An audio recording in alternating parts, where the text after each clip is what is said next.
Je vous propose de partir à la rencontre de chercheuses et de chercheurs français dont l'audace repousse chaque jour les frontières du savoir.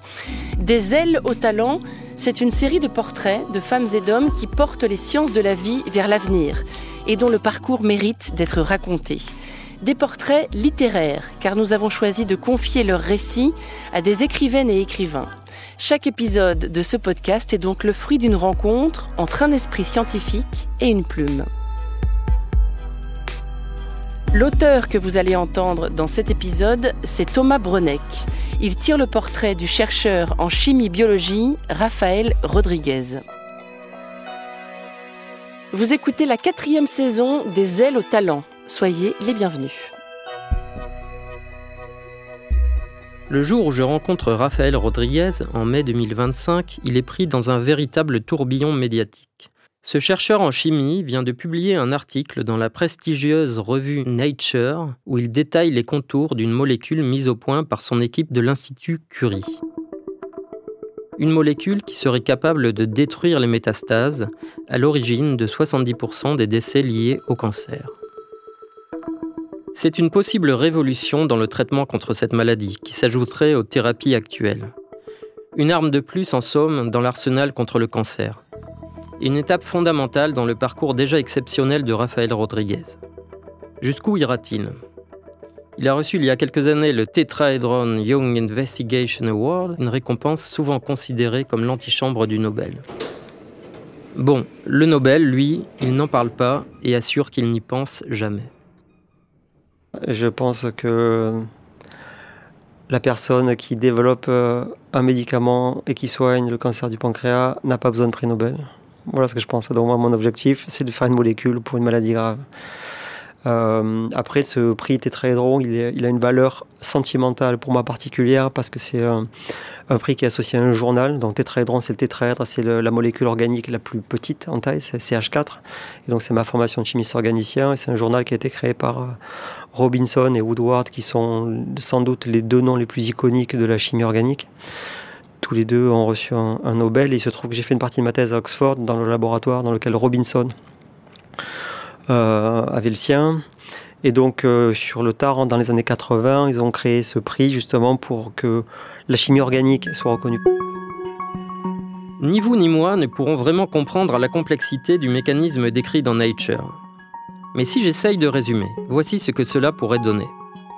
Certaines cellules cancéreuses peuvent absorber plus de fer que d'autres et l'utilisent comme catalyseur pour devenir plus fortes, résister au traitement et se disséminer dans l'organisme. Ce que l'équipe de Raphaël Rodriguez a montré, c'est que cette addiction au fer peut se retourner contre ces cellules. L'accumulation du métal dans la cellule entraîne une série de réactions qui conduisent à la dégradation de ses membranes et, in fine, à sa mort. Le fer, c'est le pharmacone de ces cellules, leur remède contre les traitements, mais aussi le poison qui les tue. Et donc ce qu'on montre dans l'article spécifiquement, c'est que quand on étudie des biopsies de cancers qui sont difficiles à traiter aujourd'hui, comme les cancers du pancréas ou les sarcomes, qu'on est en capacité d'ailleurs d'étudier parce qu'on a un hôpital et qu'on a tous nos collègues qui sont des médecins qui sont autour de nous, donc on peut avoir accès à ce matériel biologique, on montre qu'on arrive à éradiquer spécifiquement des populations qui ont des marqueurs de résistance et qui ont des marqueurs de mauvais pronostics, ce qu'aujourd'hui on n'arrive pas à réaliser avec des traitements standards. Il y a là de quoi susciter un immense espoir. Il y a là aussi de quoi frustrer Raphaël Rodriguez, voire l'attrister, parce que tout cela ne va pas assez vite. Pour lui, pressé de nature, mais aussi et surtout pour les patients et leurs familles. Il y a dans les yeux bleu lagon de Raphaël Rodriguez beaucoup de douceur, de la douleur aussi. Susciter l'espoir, mais avoir peur de décevoir.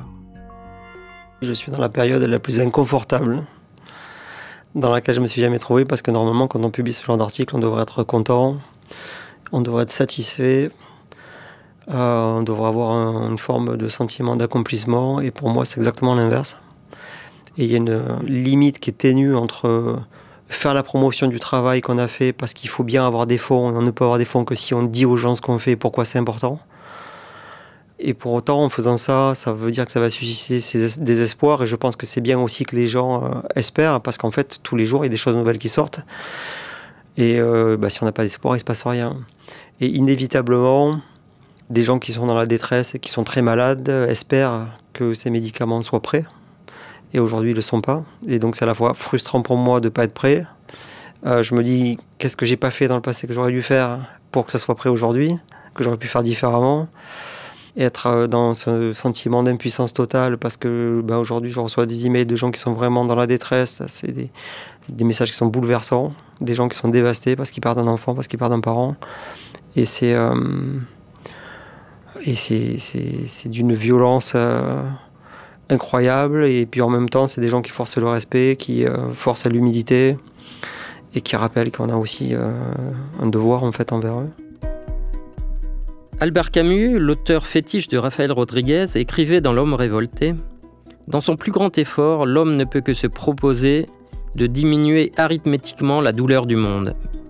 Mais l'injustice et la souffrance demeureront, et si limitées soient-elles, elles ne cesseront pas d'être le scandale. » La route est encore très longue avant de diminuer la douleur du monde, comme l'écrivait Albert Camus, et avant que les découvertes faites au laboratoire de Rafael Rodriguez ne deviennent éventuellement des médicaments susceptibles d'inverser les pronostics les plus sombres du cancer.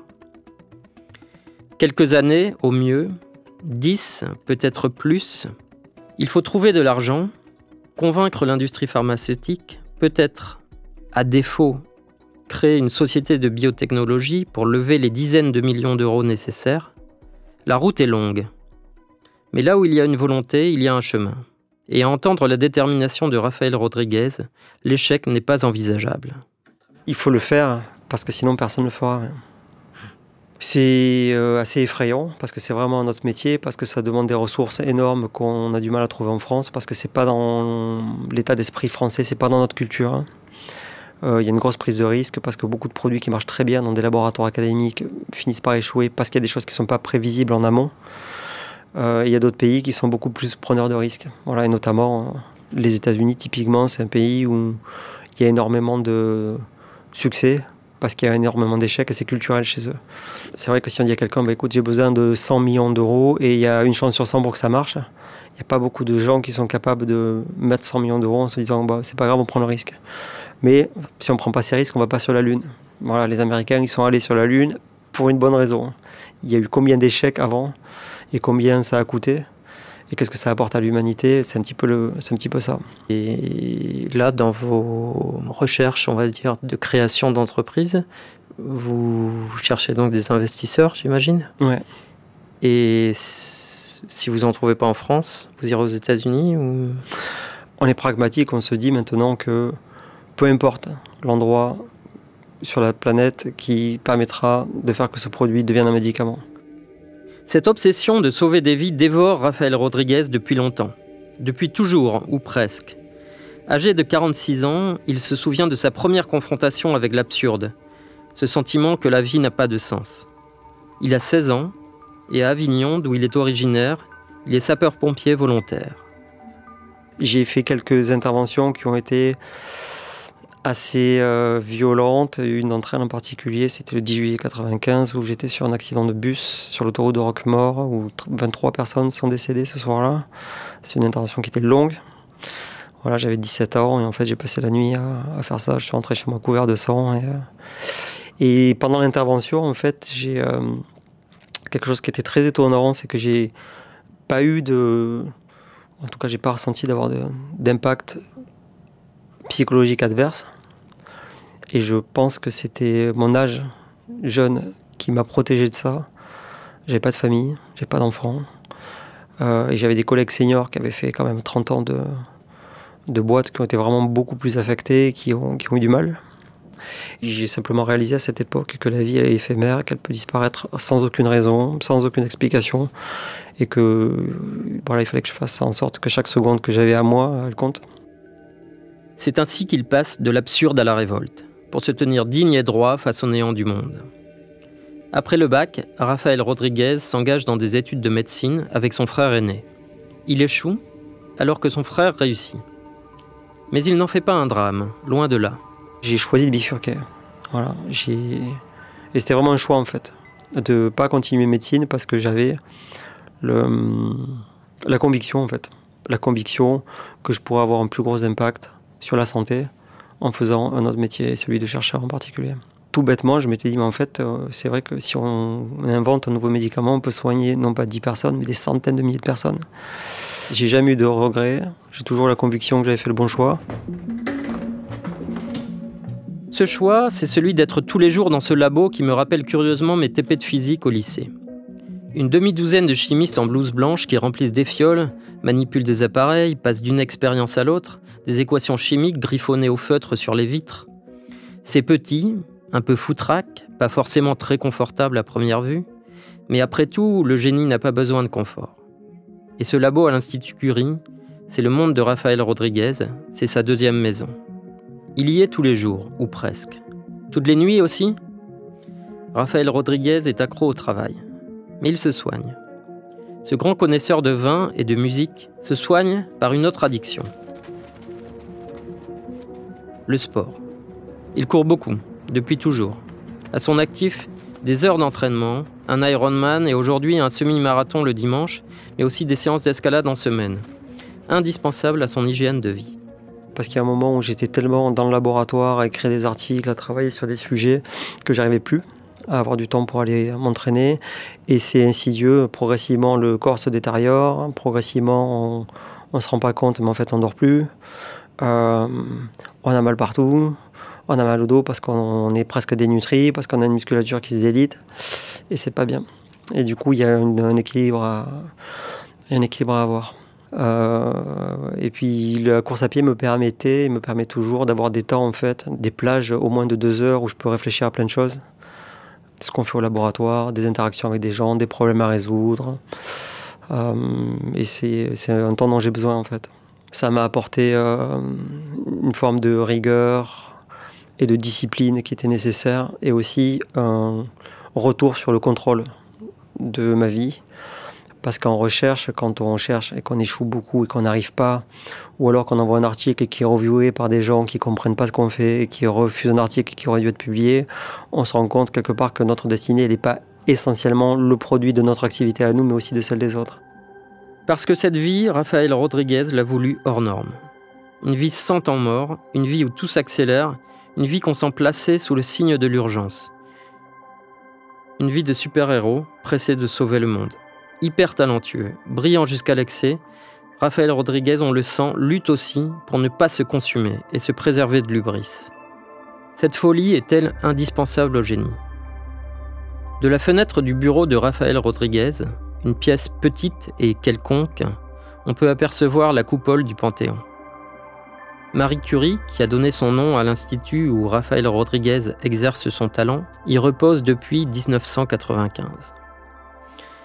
Elle est la première femme à avoir reçu le prix Nobel. Et je ne peux pas m'empêcher de penser que Rafael Rodriguez marche dans les pas de son illustre aîné. C'est aussi mon ancien mentor à Cambridge m'avait dit ça, que ce serait bien que j'ai des enfants parce que ça me permettrait de me protéger en fait de cette frénésie du travail tout le temps. Et je pense qu'il n'y a que l'amour pour les enfants en fait, qui peut sortir un chercheur de cette dynamique qui, tôt ou tard, devient délétère pour le chercheur. Voilà, quand on ne fait plus que ça, qu'on n'arrive plus à prendre de hauteur ou d'altitude avec son travail, qu'on devient amer avec le monde parce qu'on n'a pas l'argent qu'on aimerait avoir, on n'a pas la notoriété qu'on aimerait avoir, on n'a pas les progrès, on n'a pas d'interlocuteur, on se fait bâcher par la science qui ne veut pas marcher. C'est un métier qui est difficile et avoir des enfants, ça permet, par amour pour eux, je pense, de sortir de tout ça et de se dire qu'est-ce qui est important dans la vie, en fait, c'est la santé des gens, mes enfants en particulier, les enfants des autres aussi. Et moi, mes enfants, sans qu'ils le sachent, ils m'ont protégé de, presque, je pourrais dire, de la folie, en fait.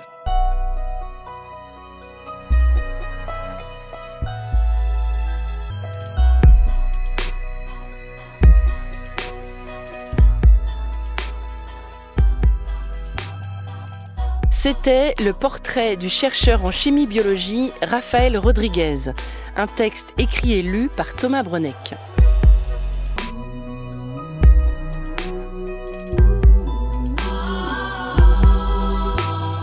Des ailes au talent est un podcast de la Fondation Bettencourt-Schuller réalisé par Radio France Studio en collaboration avec les éditions Gallimard.